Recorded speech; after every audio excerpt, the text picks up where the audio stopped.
আসসালামু আলাইকুম রাহমাতুল্লাহ। জীবনে যদি আপনি প্রচণ্ড মরিয়া হয়ে কোনো কিছু চান, তাহলে প্রতিদিন সকালে এ আমল করুন। আল্লাহ অবশ্যই আপনাকে তা দিবে। আপনি কি জানেন, রাসূল সাল্লাল্লাহু আলাইহি ওয়াসাল্লামের একমাত্র পুত্র ইব্রাহিম যখন ইন্তেকাল করলেন, তখন তিনি প্রচণ্ড কান্না করেছেন। প্রিয় মুসলিম ভাই ও বোনেরা, সাহাবায়ে আজমাইন অবাক হয়ে গিয়েছিলেন যে আল্লাহর রাসূল দুনিয়া আর মৃত্যুর পরের জীবনের সাথে একটি শ্রেষ্ঠ সেতু বন্ধন, যে কিনা দুনিয়ার জীবন থেকে পরকালকে গুরুত্ব দেয়, সে মুহাম্মদুর রাসূলুল্লাহ তার প্রিয় পুত্র ইব্রাহিমের ইন্তেকালে এভাবে অশ্রুসিক্ত হচ্ছেন।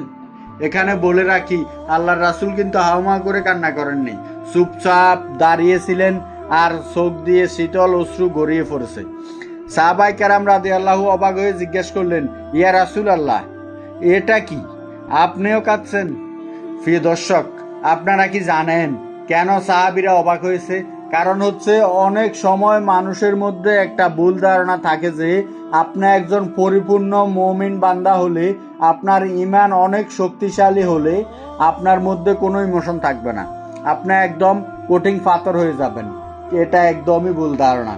আল্লাহর রাসূল সাল্লাল্লাহু আলাইহি সাল্লামের মধ্যে ইমোশন ছিল। তিনি জানতেন আল্লাহর তরফ থেকে সিদ্ধান্ত হচ্ছে তার পুত্র সন্তান দুনিয়াতে থাকবে না, সে ইন্তেকাল করবে।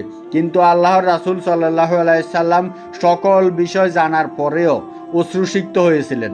তিনি সবরও করেছিলেন, আবার চোখ বেয়ে অশ্রুও পড়তে থাকলো। এর অর্থ হচ্ছে আল্লাহর রাসূলের মধ্যেও ইমোশন ছিল। তিনি আঘাত পেতেন, যার কাছ থেকে দুনিয়া আখিরাতের সকল জ্ঞান পেয়েছে, তিনিও বিরহ বিচ্ছেদ ব্যথায় অশ্রুসিক্ত হয়েছেন। আপনি জানেন রাসূল সাল্লাল্লাহু আলাইহি সাল্লাম তখন সাহাবায়ে আজমাইনদেরকে উত্তরে কি বলেছিলেন? রাসূলুল্লাহ সাল্লাল্লাহু আলাইহি সাল্লাম খুব সুন্দর করে সাহাবাইদেরকে বললেন, এই অশ্রু আল্লাহ পাকের সিদ্ধান্তের বিরুদ্ধে চারণ করা কোনো অশ্রু নয়। এই অশ্রু হচ্ছে আল্লাহর পক্ষ থেকে রহমত এবং দয়া, যা আল্লাহ তাআলা কেবল ওই সকল লোকদের অন্তরে দান করেন যাদের অন্তরে দয়া আছে। মনে রাখবেন, কঠিন হৃদয়ে মানুষের চোখ দিয়ে পানি পড়ে না, যাদের হৃদয়টা কোমল তাদের চোখ দিয়ে পানি গড়িয়ে পড়ে। চোখের অশ্রু হচ্ছে আল্লাহর পক্ষ থেকে দয়ার নিদর্শন।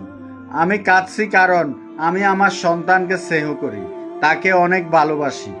আমি যেমন তোমাদেরকে অনেক ভালোবাসি, যার ফলে তোমাদের কারো দুর্দশা দেখলে আমি দুঃখভরা কান্ত হই, আমার চোখে অশ্রু আছে। যখন বেলালকে পাথর চাপা দিয়ে ঈমান আনার কারণে অত্যাচার করছিল মক্কার কাফের মুশরিকরা, তখনও আমার চোখ অশ্রুসিক্ত হয়েছে। প্রিয় দর্শক, এ হচ্ছে দয়ার নবী, মায়ার নবী, রহমতুল লিল আলামিনের বিচ্ছেদ বেদনার বই প্রকাশ। প্রিয় দর্শক, আপনাদেরকে বলছি, কান্না করা স্বাস্থ্যের জন্য ভালো। এটি মাঝে মাঝে আপনার জন্য খুবই উপকারী। জমে যাওয়া বিষ রক্ত বের হওয়ার মাধ্যমে যেমন ক্ষতস্থানের ব্যথা কমে যায়, চোখ দিয়ে অশ্রু জোরে পড়ার মাধ্যমে হৃদয়ের কষ্ট কমে যায়।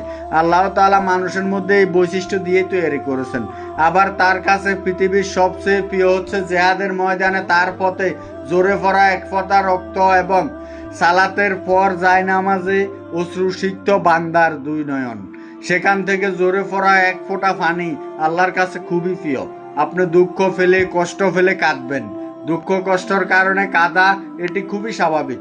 অশ্রু নির্গত হওয়ার জন্য আপনার চোখে এ মহাবিশ্বের সৃষ্টিকর্তা আল্লাহ তাআলা অত্যন্ত চমৎকার করে অশ্রু গ্রন্থে তৈরি করে রেখেছেন, যেখানে প্রতিনিয়ত অশ্রু কোমল হতে থাকে। অতএব মাঝে মাঝে কাঁদার ফলে অশ্রু নির্গত হয়। অশ্রু গ্রন্থি খালি করা স্বাস্থ্যের জন্য ভালো। এটি দু ধরনের লাভ হয়। এক, এই অশ্রু যদি আল্লাহ পাকের স্মরণে ঝরে, তাহলে আল্লাহ খুশি হন আর আপনার অন্তর কষ্ট বেদনা মুক্ত হয়। তাই কাঁদুন, আল্লাহর কাছে কাঁদুন, আল্লাহর জন্য কাঁদুন, আল্লাহর কাছ থেকে ফেতে কাঁদুন। আল্লাহ তাআলা আমাদেরকে বিষয়টি স্বাভাবিকভাবে বুঝার তৌফিক দান করুক।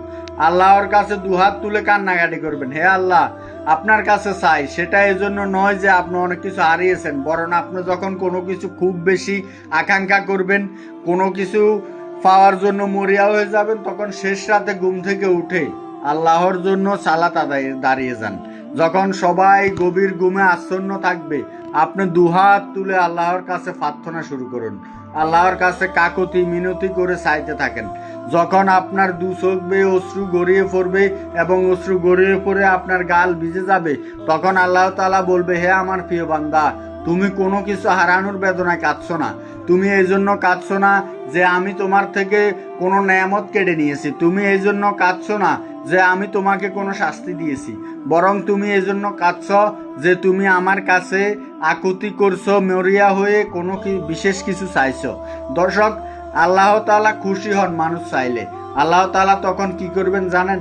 আল্লাহ তাআলা তখন আপনাকে অবশ্যই আপনার সে কাঙ্ক্ষিত বস্তুটি দান করবেন, যদি আপনার জন্য তা কল্যাণকর হয়। যদি এটা আপনার জন্য ক্ষতিকর হয় তাহলে ভিন্ন কথা, কিন্তু চাওয়ার ক্ষেত্র কৃপণতা করবেন না। হাত তুলে চান, চোখের পানি ছেড়ে দিয়ে চান, ইনশাআল্লাহ আপনি পাবেন, অবশ্যই পাবেন। আল্লাহর ভান্ডারে কোনো কিছু অভাব নেই। আর মানুষ দিতে অপছন্দ করলেও আল্লাহ দিতে ভালোবাসেন। মানুষের কাছে চাইলে মানুষ অপ্রস্তুত হয়ে পড়ে, আল্লাহর কাছে চাইলে আল্লাহ পাক খুশি হয়ে যান। সুবহানাল্লাহ।